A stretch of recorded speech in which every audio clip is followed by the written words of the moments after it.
ঈদের টিকিট বিক্রি শুরু হয়ে গেছে। আজকে থেকে ট্রেন যাত্রায় ঈদের টিকিট বিক্রি শুরু হয়ে গেছে। সকাল 8টা থেকে রেলওয়ে পশ্চিমাঞ্চলের টিকিট বিক্রি শুরু হয়েছে। আমি এই মুহূর্তে কমলাপুর রেলওয়ে স্টেশনে আছি। এখানে আমি আপনাদেরকে টিকিট কাউন্টারে কিছুটা ভিড় দেখাতে পারি, তবে তাদের অনেকের সাথেই আমার কথা হয়েছে।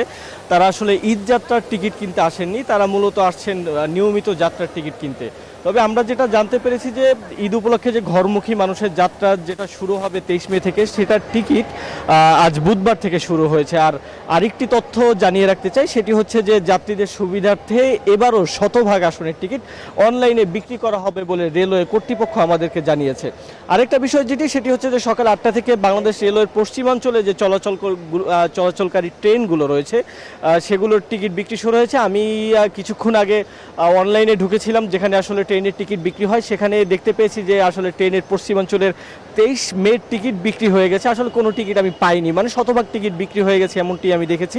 আরেকটা বিষয় যেটি যে বেলা 2টা থেকে পূর্বাঞ্চলে যে চলাচলকারী যে ট্রেনগুলো আছে সেগুলোর টিকিট বিক্রি শুরু হবে। আরও একটি বিষয় জানিয়ে রাখতে চাই যে রেলের যে সিদ্ধান্ত সেটি হচ্ছে যে আজকে যেহেতু 13 মে 23 তারিখের টিকিট বিক্রি হচ্ছে, যেটি ঈদযাত্রার প্রথম দিন।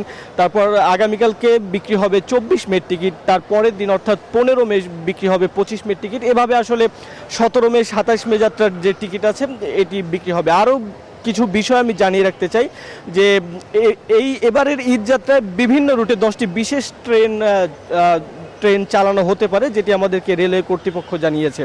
এছাড়া আরও যদি কিছু তথ্য আমি জানাতে চাই সেটি হচ্ছে যে একজন যাত্রী এবার যদি ঈদ যাত্রা করতে চায় তাহলে সর্বোচ্চ 4টি টিকিট একজন যাত্রী কিনতে পারবে। এছাড়াও যদি ফিরতি যাত্রাও একজন যাত্রী সর্বোচ্চ 4 জনের টিকিট কিনতে পারবে।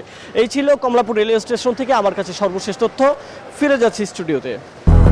200-র বেশি সার্ভিস ও ফিচারে লেনদেনের সব বিকাশ অ্যাপে সম্ভব।